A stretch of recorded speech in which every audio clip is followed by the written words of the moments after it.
Hello guys, it's me Nini and welcome to Remote Philippines Jobs.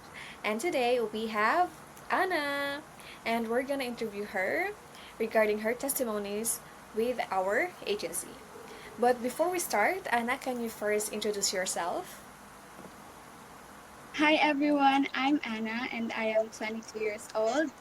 Opo, ay fresh graduate at nagtatrabaho dito sa Remote Philippines job as a virtual assistant. That's a good start. So, kakagraduate mo lang last year or this year? This year po. What course are you with? Or ano yung course na kinuha mo? I graduated with a bachelor's degree in elementary education po. Uy, teacher ka na to. So, this was your sideline or full-time ka ng VA? I am a full-time VA as of now. It's a good thing. It's a good start. Okay. Yes. So now I'm going to ask you several questions, parang personals lang naman, regarding your experience here at our agency. So are you now ready? Yes, I'm ready. So my first question is, before joining Remote Philippines job, saan mo to nakita? So is it on social media or ni-refer pa sa'yo ng friend mo? Nakita ko yung Remote Philippines job specifically sa TikTok kasi doon ko sila, habang naghahanap po ako ng job that time, pagkatapos kong graduate, naghahanap ako ng job and I came across their video at doon ko po nakita yung application form and I took the opportunity. What type of video? Kasi sabi ni Marivic kanina, sa TikTok din niya nakita, pero yung video ko yung nakita niya. I think it was also your video. Tapos nung nandito na ako sa company, hinanap ko po yung pangalan mo if BA ka po ba or ganun. Pero hindi ko po nakita. What a small world, diba? So yeah, that was me. Actually, I am one of the models for our company.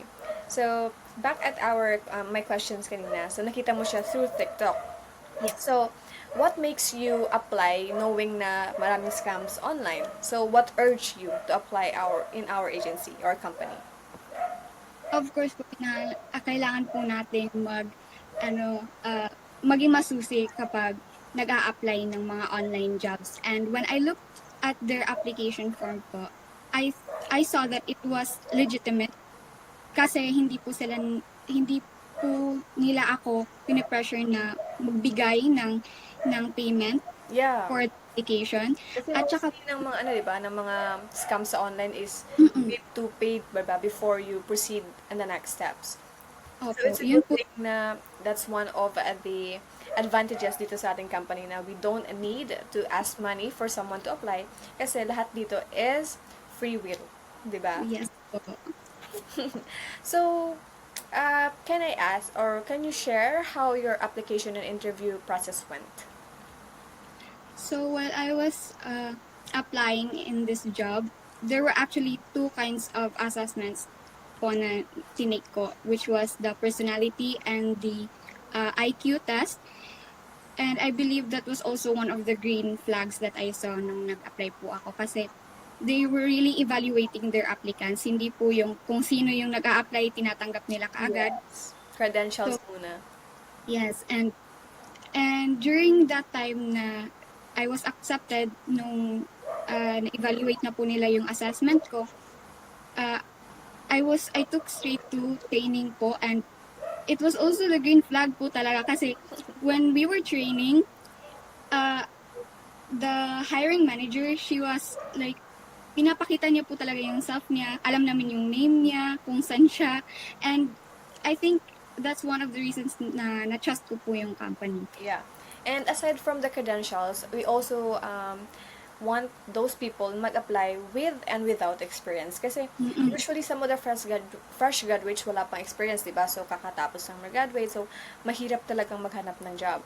So one requirements dito is, even though you don't have an experience, you are welcome to apply here in our agency. Just like you, di ba? Kaka-apply mo lang and now without any experience as a fresh graduate and you're now hired and working here in our company.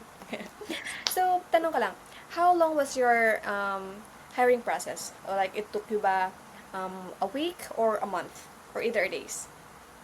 I think it was around 5 days to 1 week na naka-receive po ako ng feedback regarding my assessment and then the training was also, I think, mga 3 araw po ako nag-training bago po ako na-onboard talaga as an employee.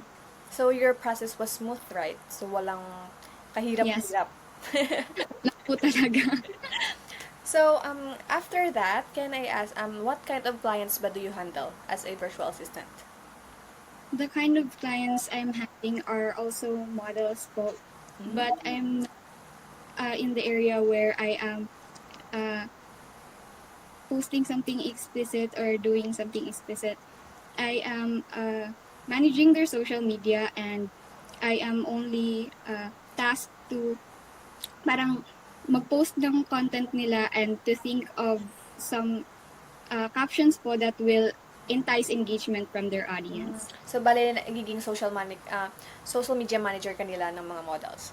So Yes that's a po. great thing kasi as a Gen Z, mas prone tayo sa mga technology and even the social medias. So meron ka ng advantage when it comes to postings and engagements. Kaya mas madali na sa yung mag-engage.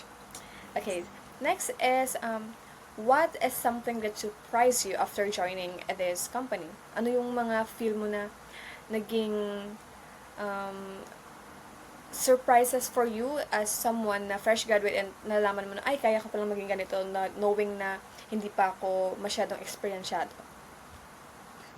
I think it would be not much of the job but of the people po sa company. And thinking na company po siya, I was so surprised na approachable po yung managers na nag-handle po sa amin. Totally agree. Especially those na nag-handle talaga sa VA na especially since wala kaming training, wala kaming experience, so it's an empty slate and they are very patient sa pagtuturo sa amin kung ano yung kailangan namin gawin at yung mga mali na nagagawa namin. They're not like critical or harsh about the stuff that we do. Yeah. At saka pag nakakausap mo sila, parang ka-level mo lang sila, hindi sila mapagmataas sa sarili. Mataas, yeah. And knowing na it's online, so mahirap talaga mag-communicate when it's online since the signal. But the patience that they have is really top tier. Diba? Yeah. Wala kang mafe-feel na they are pressuring you, but what they are doing is encouraging you to do your responsibilities well and to guide you as someone na nagsa-start pa lang sa ating business or company. Okay, so my last question is, what advice can you give sa mga freshies na katulad mo nung want mag-apply pero natatakot pa kasi nga wala daw silang experience and baka scam lang daw to? So, what can you say about that? My advice would be to take the risk, but not the risk na magpipay ka ng money. Yeah, So, it's a no-no. that's the red flag talaga. So, in this company, we don't accept payments. Wala po kaming hidden fees or wala po kaming pagka na-onboard ka na, biglang kukunan ka na or hihingan ka ng pera. Actually, opposite siya because we offer paid training. Yes. So, habang training ka pa, may sahod ka na. So, that's one of my advices na don't be afraid to take the risk. Kahit na it's online, you don't know the people, but ngayon, here, Miss Nini is conducting like a testimony sa mga applicants and sa mga employees inside the company, and we are sure to vouch that this company is Legit. well, yes. Di ba, dati sa social media mo lang ako nakikita through TikTok and now, through online, we are interviewing each other na, di ba?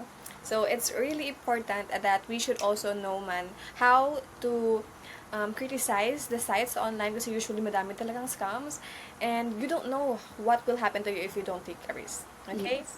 So, guys, Anna says that this company is legit and we vouch it. So, Anna, thank you for having your time here to be interviewed today and to tell us your testimonies and experience regarding our company. It was nice meeting you and have a good day.